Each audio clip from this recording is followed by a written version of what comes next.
Kelly is with us after the game, and he's with The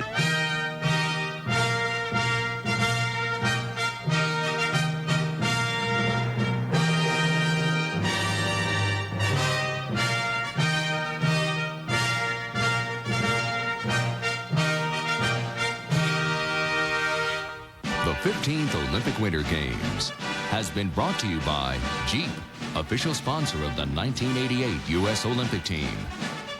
Kmart, the saving place. The American Express card. Membership has its privileges. And Bud Light, proud sponsor of the 1988 U.S. Olympic team. This has been a presentation of ABC Sports. A promotional fee has been paid to ABC by American Airlines, a proud sponsor of the ABC telecast of the 1988 Winter Olympics. Patty, come on, I know you're in there.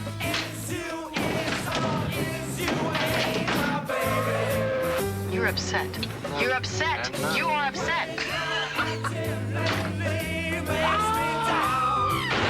I refuse to let you do this chase scene with me. I'll do it myself.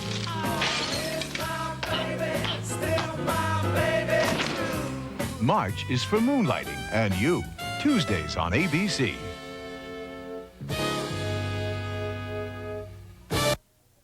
Topping our news tonight, it could mean chaos at the airport. Northwest moves closer to a strike. We'll examine the issues and the impact on you. A local doctor is drawn into a controversy over a case that some call euthanasia. And live from the Winter Games in Calgary, another gold medal for the U.S. And it's not just the skaters, the losers, and the bobsledders. The poets are competing as well. We will tell you all about that next on The Update.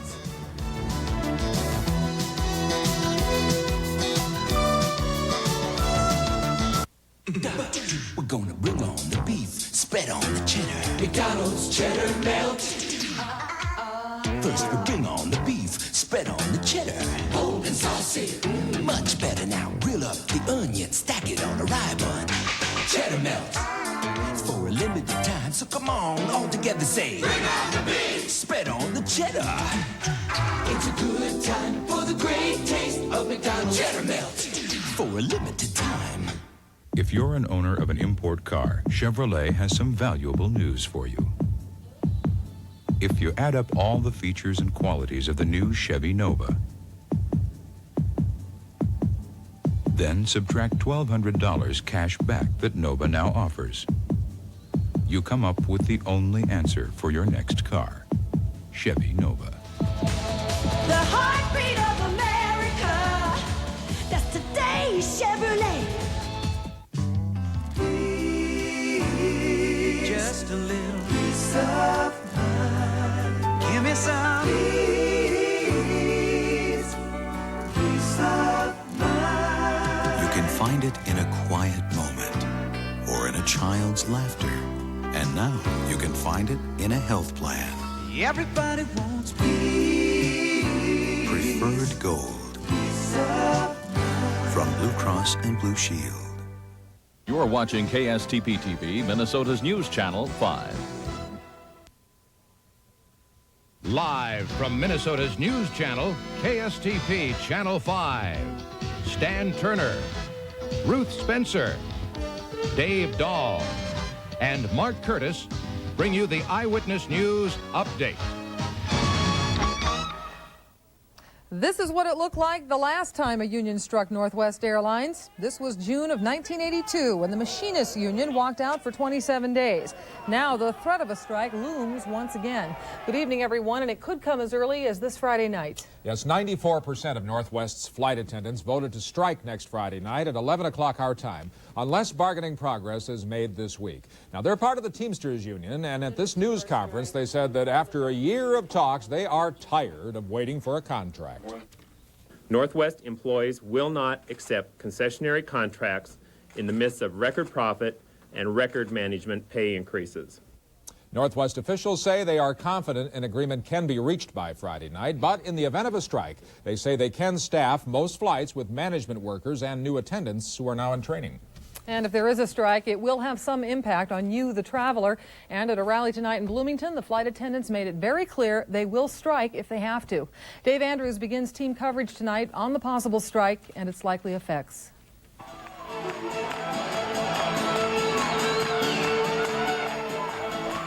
Waving what they call their Teamster tissues, close to 600 Northwest flight attendants tonight began gearing themselves up emotionally for a possible walkout. The union claims its strike threat is not an idle one. We're tired of being pushed around. We're not going to take it anymore. We want respect. We want decent wages. We want security for our families. And we are ready to take this company on. Minnesota's Attorney General and U.S. Senate candidate Skip Humphrey threw his support behind the union, saying Northwest should be taught a lesson about labor and public relations. Take a look around at yourself and understand you are strong and you represent not only yourself, but a whole lot of frustrated passengers that want to see things done right. The flight attendants hoped the airline's two other big unions, the mechanics and the pilots, would honor their picket lines. But they have gotten commitments from neither of the two groups. The pilots union says it is not ready to say. But I will tell you this, and I'll tell this to Northwest Airlines, that whatever we do, all the pilots will do it. Good luck. The issues of pay scales, work rules, and the company's demand to use foreign bilingual flight attendants on its Pacific routes are the major points separating the two sides. The flight attendants will start finding out tomorrow morning just how seriously Northwest is taking their strike threat. Bargainers for the two sides will sit down across the table from each other for the first time in more than a month, and they will have just 4 days left before the union says it is ready to carry out its threat of a walkout. At Twin Cities International Airport, I'm Dave Andrews, Channel 5 Eyewitness News. This is John Wingate. Although a strike by Northwest attendants is only a possibility, some travelers are wondering about future flight plans. The airline concedes that some flights may be canceled if a strike occurs. Minneapolis businessman Bill Lang says he cannot afford to have his travel schedule affected by a walkout. I'm not going to know how I can make my appointments. I'm going to have to rearrange my schedule so I can take more time to get to an airport that I can fly from, and it's going to just cost me more money. Ohio businessman Mike Bickle also relies on Northwest to make the rounds of his national clients. Well, I think if there was even a 10% chance that the flight would be canceled, I would probably take an alternate airline and an alternate route. Travel agents report a lot of phone calls from uneasy travelers. Some are double booking flights using alternate airlines as well as Northwest. And although it may be premature, some travel agents are already wondering about the worst that might happen. If you see mechanics or pilots join in on that strike, they'll close the airline down and it will be a nightmare for anyone trying to travel out of this marketplace. So far, there is no indication pilots or mechanics might honor the picket lines if indeed a strike materializes. That is a possibility as talks resume to try and avert a Friday night walkout. John Wingate, Channel 5 Eyewitness News. And the contract talks between Northwest and its attendants will resume tomorrow morning at 10 o'clock. A federal mediator will be on hand to try and help the two sides reach an agreement. The Minnesota State Supreme Court will now decide whether Ramsey County Judge Alberto Miera stays on the bench. The Board on Judicial Standards, in a report out today, is recommending that Miera be removed for violations of judicial rules and codes of conduct.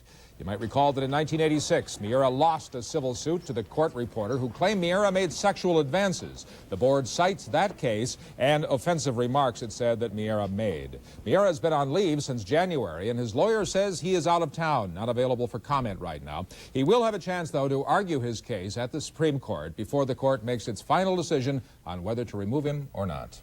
The Reverend Jimmy Swaggart was called before the elders of his church, the Assemblies of God, this following the tearful confession at the pulpit yesterday at his Baton Rouge church. Now, he wouldn't say what he'd done wrong, but reports are he was photographed with a prostitute. The TV evangelist gave up his leadership of his church pending a decision by the elders. Tomorrow, Minnesota politics goes back to the roots, the grassroots. It's caucus night tomorrow, your chance to help decide which candidates come to the top in the Democratic and Republican presidential campaigns. Tonight at the St. Stephen's Homeless Shelter in Minneapolis, members of Jesse Jackson's campaign briefed several interested people on how caucuses work and how to make their views known. And we hope to have results on the DFL and the IR presidential preferences tomorrow on the update right here. Both parties are committed to giving caucus results early, and we have set up a system to bring you those results at 10 o'clock. So please make sure you tune in and see which candidates take Minnesota. We've had our forces deployed in Calgary to bring you the Winter Olympics, so let's go back live once again to Wendy and Mark, who are in Canada. And I guess luck is with the U.S. tonight, There Wendy they and are Mark. right now. Yes, it certainly is with the U.S. Boy, Bonnie Blair tonight, I don't think I'll ever forget that look on her face. You know what it was? It was the purple hand muff. I think so. We talked about that was. at 6. You might recall. That's the good luck charm that the U.S. women's speed skating team has had. It was waved in the crowd tonight by Mrs. Nick Thomas's mom, actually. And maybe with a little help from the hand muff, Bonnie Blair won the gold medal in the women's 500. This is Blair tearing around the track at the Olympic skating oval. Her time tonight, a new world's record, 39.10. Coming up in just a little bit, we'll hear from Minnesota's Katie Klass, who also skated in that race tonight, and more on the controversies surrounding the U.S. hockey team. All that coming up in a little bit. And you know, Calgary tonight lived up to its reputation of a cow town. Watch this. Thousands of people gathered at Stampede Park to salute the Olympic torch and hoot and the rodeo antics. The corral was hopping with team roping contests and bronco busting displays. And you've heard of stupid pet tricks. How's this for an American buffalo? It seems a little undignified for the legendary beast. The rodeo, by the way, will be held every night this week for the rest of the Olympics. And that's really important around here, the Western heritage. You see it wherever you go. Yeah. Stan and Ruth, what do you think? We think that's looking pretty... A buffalo with a saddle on? Yeah, Yes. I could have sworn I saw that, okay? Well, that's Stampede Town. Anything like that happens there, I guess. Well, Neil Murray is along here in just a moment. He's here to ask your help in solving a crime tonight. And Dr. Michael Breen describes the controversy surrounding a local doctor's decision in the case of his dying mother-in-law. Stay tuned.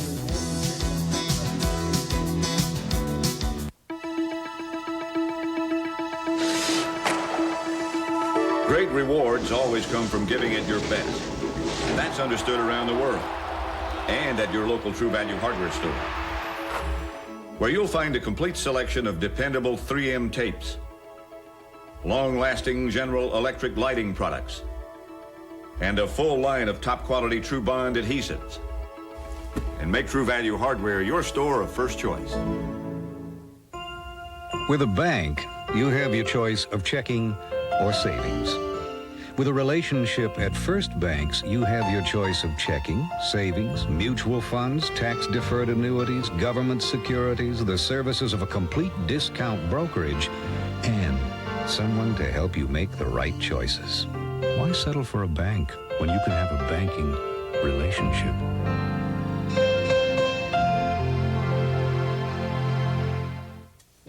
Dodge Shadow ES. When you look at its 60 standard features, its turbocharged engine, its 770 protection plan, when you consider the fact that the Shadow ES is a better value, almost $700 less than the Chevy Cavalier C24, you'll agree, when it comes to outstanding value, it's gotta be a Dodge. And with $500 cash back, you've now got an even better value. In the land of Dairy Queen. At Dairy Queen, an American original, our home-style double burger is on sale for just 99 cents. With not one, but two big patties that look, cook, and taste like homemade. Double thick, double juicy for just 99 cents. Why, that's the biggest double burger for less than $1 I've ever seen. The 99-cent home-style double burger sale at Dairy Queen, an American original. We treat you right. Here now, the Eyewitness News Market Survey for tonight. In New York, the Dow Jones Industrials climbed more than 25 points to close at 2040.29. Among local stocks, Deluxe Check rose $1.37 and Hormel dropped 50 cents.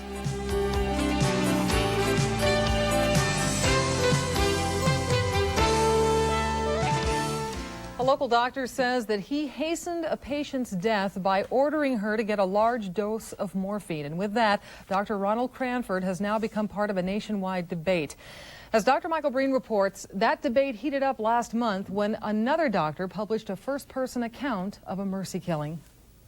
That first-person account was published in the Journal of the AMA. In it, an anonymous doctor describes giving a fatal dose of morphine to Debbie, a young woman dying of cancer. 2 months before publishing that article, the editors of this journal received a similar one. The similar article also talked about how morphine helped hasten the death of a terminally ill patient, except this article was signed, and its author was a local doctor. Dr. Ronald Cranford is a Minneapolis neurologist with a national reputation on the ethics of caring for dying patients. Last summer, his mother-in-law, Betty Wright, was dying in Florida of lung cancer. To relieve her pain, Cranford ordered what he knew could be a fatal dose of morphine. She died 10 hours later. Cranford knows the morphine may have hastened Mrs. Wright's death. He doesn't mind if it did. He says the large dose was justified because its purpose was not to kill her, but to relieve her pain. She died of lung cancer. She died of lung cancer. She had respiratory distress. She died of the pneumonia that was behind the lung cancer. She was dying anyway, and all I did was keep her comfortable. You're hung up on the word hastening death, because you think hastening death is killing, and it's not. That's a distinction that some pro-life groups don't accept. In this case, it seems quite clear that Dr. Cranford did something to hasten the death of his patient, which is euthanasia, which is not only illegal, but it is immoral. But Cranford says he acted under accepted guidelines for treating the terminally ill. Guidelines that say the top priority is to relieve their suffering, even if you hasten their deaths in the process. For the Eyewitness News Update, I'm Dr. Michael Breen. And something else that you should know, Dr. Cranford was a member of a presidential commission that drew up guidelines for treating terminally ill patients. Witnesses for the prosecution took the stand today as testimony continued in the trial of Vikings quarterback Tommy Kramer. Kramer was arrested last July for drunk driving. Kramer contends he is innocent of the charge and is in court to prove it now. Today, the arresting officer testified that Kramer had difficulty with some of the sobriety tests, like reciting the alphabet and walking a straight line. That trial will resume tomorrow. In this week's Crimestoppers presentation, a man used a handgun to intimidate employees at a South Minneapolis store. Here now, Neil Murray on your behalf with the details on this crime. Neil? Thank you, Stan. The Crimestoppers needs your help. Just an anonymous call with the right information. This is the story. Sunday, January 10th, 1988 at 9:40 in the evening. A man entered Sullivan's Super Value here at 5937 Nicollet Avenue South in Minneapolis. As the store manager was entering the storeroom, the man, armed with a gun, stepped up behind him. Let's go up front!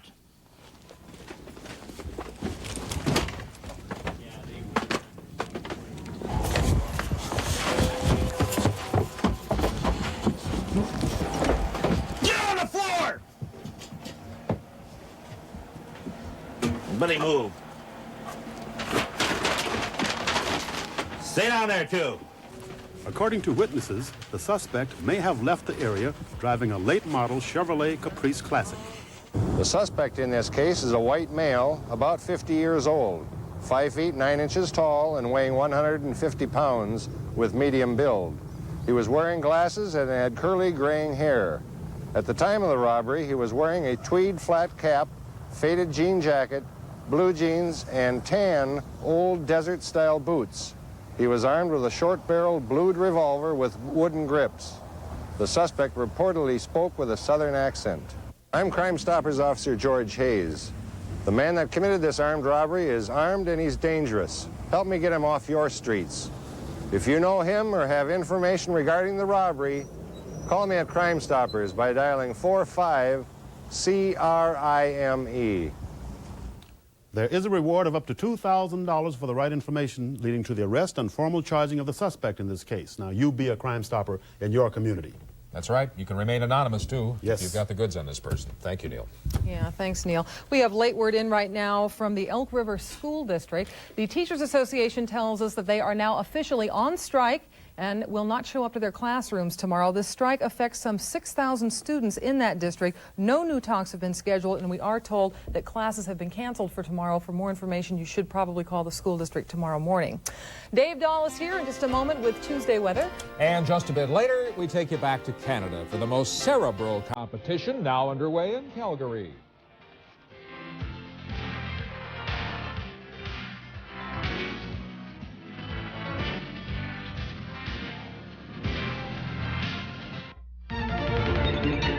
Saab's innovative technology starts at around $15,000 for the 900. Moves gradually up through the 900S, then onto the 900 Turbo, then the Saab 9000S, from there to the 9000 Turbo at around $28,000, and stops at the Saab Viggen, which runs about $20 million. Now is a good time to buy or lease a Saab from one of 3 Minneapolis-St. Paul Saab dealers. These mountains exist only in a computer. They were created from nothing but numbers using a special kind of mathematics called fractal geometry. Developed at IBM Research, fractals give scientists a new way to look at nature, to study long-range pollution patterns or explore the Earth's oil reserves. Fractal geometry, another innovation from IBM that helps people understand how the world adds up. I'm so happy today. What you need from a radio station changes depending on when it is, where you're headed, or what you're doing. And through the different times of your day and the different places you have to stay, there's one radio station to turn to every step of the way. KS95 FM, the #1 music station under the sun, is 95 and sunny all day long. When you're driving for the gold, you go all out. And right now, your Lincoln Mercury dealers celebrate that same spirit with their Drive for the Gold event. An all-out effort to win your business with up to $1,000 customer cash on select models. The aerodynamic Mercury Sable, the sleek Mercury Cougar, the sporty Mercury Topaz, and other great values. Drive for the Gold. See your Lincoln Mercury dealer today. Well, it's weather time. Dave brought along some of his pets. He has some gerbils he keeps in his cage. No. This is a microbarograph, and I spoke about instruments out at Stonebridge Elementary, which is in Stillwater, and I spoke with the Girl Scouts out there and their mothers, about 100. I want to say hi to all of them, and thanks for having me out there. But this is a microbarograph, and it explains why we're having such windy weather. Because the air pressure is changing. It shows us the small fluctuations in air pressure, and you can see that it dropped way down, but now it's been rising rapidly, and when that squeezes together, when we get the high pressures and the low pressures squeezing together, what happens then? We get wind. My sinuses go crazy when that Yeah, you get that too. My sinusograph. The gerbils go right. That may be a good instrument to use. It has been windy, and look at some of these wind gusts around the upper Midwest, and they have started to lighten up just a bit now across southern Minnesota. Wind gusts down to about the 19 to 17 range here in the Twin Cities, but still in the 20s down the southern part of the state. 20-mile-per-hour gusts down there in Rochester, 24 up in Duluth, but the wind should slacken off just slightly overnight tonight. But they'll stay in that brisk range all the way through the daytime hours tomorrow. The forecast for tonight, the 5-1 forecast, has mostly clear skies. It will remain cold. A few flurries up in the northern part of the state, but right here in the cities, 2 to 7 above. We'll have a northwest wind still up there at about 15 to 25, creating wind chills of anywhere from 20 to 25 below overnight. By the time you wake up tomorrow morning, you should have a partly cloudy start. Temperature right around 5 degrees. A wind chill still of around 15 to 25 below, so it may be a little bit chilly sitting by the bus stop. Then variable cloudiness in the afternoon, maybe a flurry or two. Most of that occurring up in the northern part of the state. 13 to 17 for afternoon highs. That's cooler than what we were today. Northwest winds at 10 to 20. First, a live look at Calgary. They have had temperatures in the 20s, slipping through the 20s. They're going to go down to the teens overnight tonight. 19 for our temperature here in the Twin Cities. The dew point now at 6. 56% for the relative humidity. A northwest wind at 17. It's creating a wind chill of 8 below. The barometric pressure rising, 29.88. Today's high temperature was gorgeous. Early in the afternoon, made it up to 39. 19 is the current reading. That is the low for the day. And we've had no snowfall officially out at the airport. The Windy City really got its name again today. Early this morning, they had 70 to 90-mile-per-hour winds up on some of the tall floors of the Sears Tower. That's in Chicago. They had some damage to those windows and lots of that crashing glass down to the sidewalks. Here, we had lots of wind in the Twin Cities. And, of course, the little furry critters had to hang on tight because our winds were anywhere from 30 to 40 miles per hour. By the afternoon tomorrow, we're going to see that high pressure continue to slide into the central part of the country. It has its origins, though, way up in the western and southwestern corner of Canada, and right up around Calgary, it's going to be chilly as well. High there, only 22. High here, only 16. For the northern part of the state, a few more flurries up there. High temperature right around 10 above. It's going to remain cool. For the southern part of the state, a little bit more in the way of sunshine. Call it partly cloudy down here. Maybe some flurries. Highs should be in the teens. And for western Wisconsin, partly sunny. Highs there should be in the teens as well. Looking ahead then a little bit further, for tomorrow, once again, a high temperature in the mid-teens. Wednesday will gradually warm up upper teens. Thursday, Friday, we start to warm up even more. Maybe some flurries in there Friday, and temperature near 30 again by Saturday. And that is average, and I can hardly wait for average. Yeah, it's just a little dip then, this little cold spell. We're in the bottom of the roller coaster. A mini dip, folks, okay? Thank you. Good. Take good care of it, you guys. I will. Okay. It's cute, Dave. Still ahead in sports, Ruth, as you were going to say, another Minnesotan goes to the start line in speed skating, right? And a solid gold performance for one U.S. skater on that Olympic oval. Mark Curtis has it all live from Calgary next.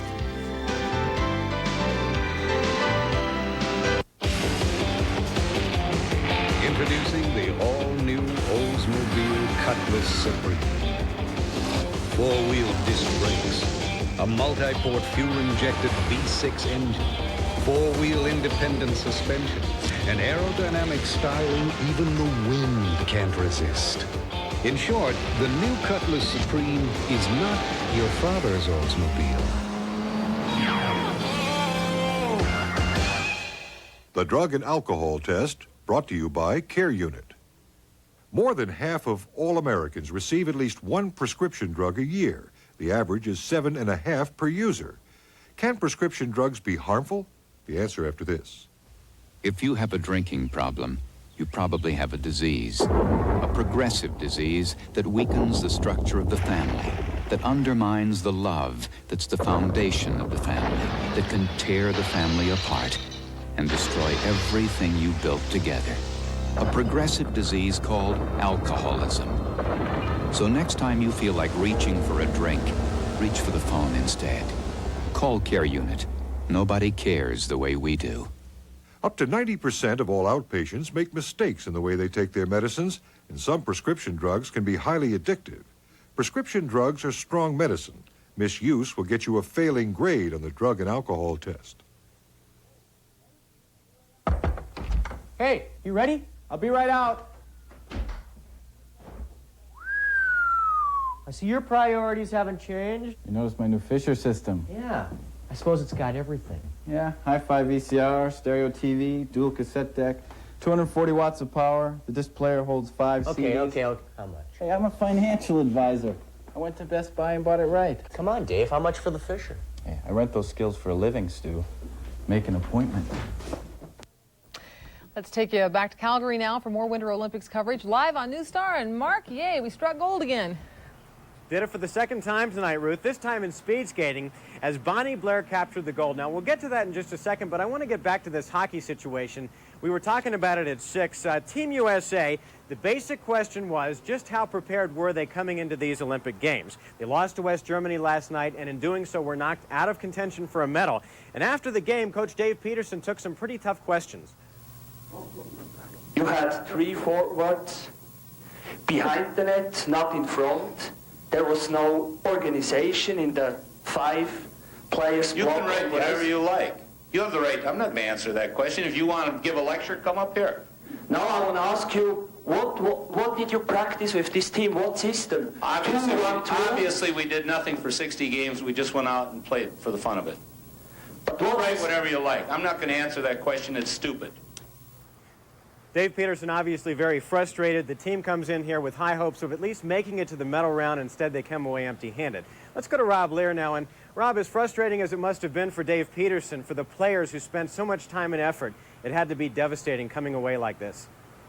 Right you are, Mark. The coach was not the only one showing his emotions last night. A very frustrating time for everyone associated with the team, especially the last 24 hours. They've been the target of a great deal of criticism. Corey Millen joins us live tonight from the Olympic Village. And Corey, what has this been like? Has this been a tough one to face the facts with? Yeah, it really has. I was talking to you earlier about this team coming into Calgary, and I thought we were prepared very well. And the type of hockey we played up to our capabilities. We played well against the Czechs. We played well against the Soviets. We just couldn't get a win out of them. We didn't play up to our potential, maybe against the Germans, but we did play well. Is the system fair, though? Do you think the right players were here and the other countries are playing out of a professional pool? Well, I agree, obviously, with the United States' way of doing things. It gives a lot of people a great opportunity. I think we had a lot of great players. You'll see a lot of them in the NHL. Things just didn't work out this time.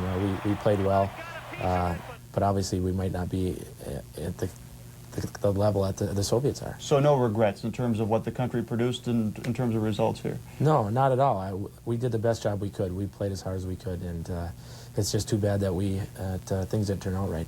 And in our effort to cover stories as they happen, I think we ought to share the news today that the New York Rangers have made you a contract offer, and perhaps Switzerland may be put on hold for you. I'm not real sure about that. They have shown a little interest, which is it's nice. I'm not real sure what's going to happen with that. I did sign something with Switzerland, so I'm wherever you go, best of luck to you. You certainly provide a lot of thrills for all of Minnesota hockey fans. Mark? Rod, thanks so much. Now, the easiest thing in the world would be to sit up here and second-guess the folks on Team USA, and I don't want to do that. But somewhere along the line, people like Art Berglund, the general manager of Team USA, and Bob Johnson, the executive director, are going to have to wake up and realize that the U.S. is way behind all the other countries in hockey, and it's been very evident here this week. Given the option of taking players from the NHL and passing on it was absolute suicide. Canada took the players, West Germany took them, and the U.S. should have taken them. Now, to win games, to win medals, the U.S. is going to have to wake up and realize that it's time to start catching up to the other countries, and right now they're way behind. On to the speed skating now. A gold medal performance tonight for Bonnie Blair of the U.S. Here's a look at Blair coming down the home stretch in world record time. This place is going crazy. Here she comes. Now she's got to sit back and not scratch. You get try too hard to get up on your toes. 39-12. She got it. She got it by 200ths. So a new world's record for Blair, 39.10, and you could just read the emotion on her face as she received the second gold medal for the U.S. Christina Rothenberg of East Germany took the silver, just 2/100ths of a second behind Blair. St. Paul's Katie Klass finished 12th tonight with a time of 40.91. This is a look at her race tonight, a good steady performance, but obviously not strong enough for a medal. After the race, she told Rob Lear it was still a special night for the U.S. When all of us girls were standing there and we saw the flag going up for the United States, I got kind of choked up too, you know. It's a special moment. I think it was pretty neat, and especially to be on the same team with Bonnie and know her like we do. Back home, a battle at the Met Center tonight. North Stars beat Toronto, a red-letter night for the former Gopher Pat Micheletti. First period action. It's Kurt Giles with a centering pass, and Micheletti puts it away for his first NHL goal. That gave the Stars a 1-0 lead. Battle royale, as we said, between a couple of heavyweights. Basil McRae and Dave Semenko fought 3 times in the first period alone. That got them tossed out of the game, but it wasn't enough. We understand they went at it again in the Leafs locker room, and the police had to break it up. But the Stars win the game tonight, 4-2, the final score over Toronto. Well, that's good for the North Stars. Yeah, nice win for them tonight. Yeah, that's good news indeed. Well, you know, it's not just the athletes who are competing here. The writers are as well. We're going to tell you about that next on The Update. Stay with us.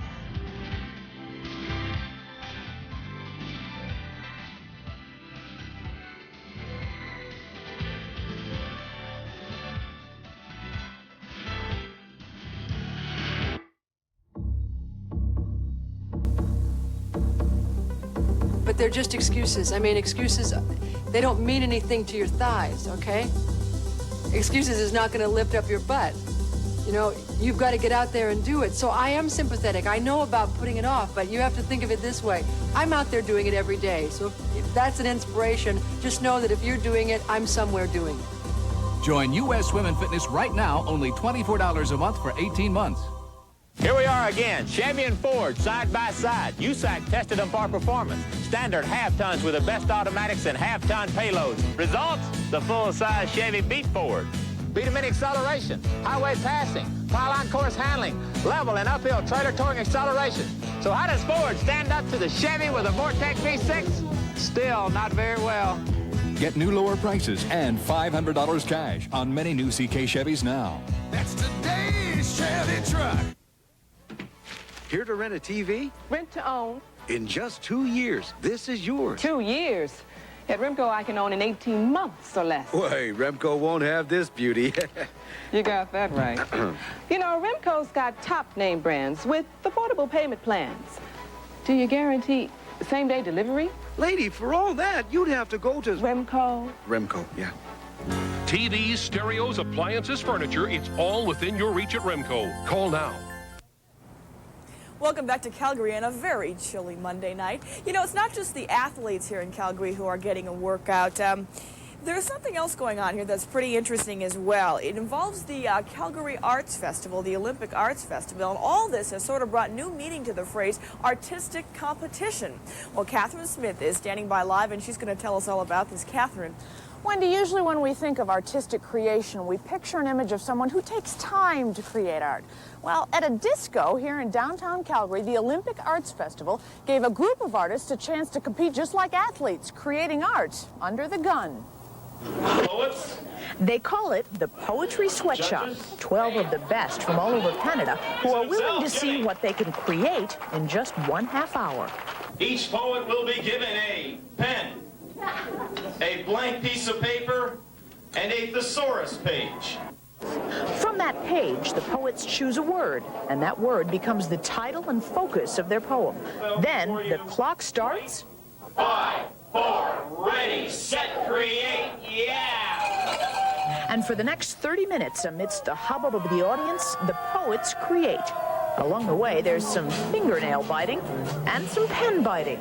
Some pens are poised but have nothing to write. The concentration as acute as any athlete's. Nervous? No, I don't feel nervous right at the moment. No time for that. Minutes tick away, with a little help from the audience, and all too soon the time for creating has passed and the time for performing has come. Barbara Wright wrote about a heaven perhaps only she can see. God looks like Tina Turner, with the wisdom of Dr. Ruth. Woman-like, she admits a mistake. Wife beaters and guys who don't call back will be the first to fry. The favorite, not only for the judges but the audience as well, Jim Van Dusen, whose word affliction created a hard-driving song about child abuse. You're a bad, bad boy. You're a bad, bad girl. It's a bad, bad life. It's a bad, bad world. You're a bad, bad kid, and you can never tell. If you tell a song, you go straight to hell. You go straight to. None of the other poets could top that effort, so Jim Van Dusen walked away with his piece of Olympic gold and $800 prize money. He says, not bad for a half hour's work. Now, you might wonder just how legitimate those Olympic medals are. The medals that those poets received are exactly the same medals that the demonstration athletes receive at the demonstration sports here at the Olympics. Some of those poets like the $800 in prize money a little bit better, though, I think. Wendy, Mark? Yes, very much so. Thank you, Catherine. Coming up tomorrow night, we're going to tell you about the oil business here. It really has sent the local economy on a sort of roller coaster ride. And Santa Ruth will also talk to Jill Trenery live on the eve of her first performance here. All right, that's what everybody's waiting for. That's the one, right? Collecting another gold tonight, huh? Yeah, That's two. great. Eureka. David? Yeah, it's going to be a little cooler up in Calgary, but probably less wind tomorrow. Temperatures up there only in the lower 20s. Here, it's going to be cool as well. Overnight tonight, by the time you wake up, down to 5 above. Partly cloudy skies and those wind chills down to about 15 to 25 below, and that may pose a problem for some of the little guys out there at the bus stop tomorrow. Yeah, bundle up, okay? In a couple of days, we're out of this cold stuff again, right? By the weekend. Sounds good to me. What do you think, I love Ruth? it. I We love love it. Thank you, everybody. Good night. See you tomorrow.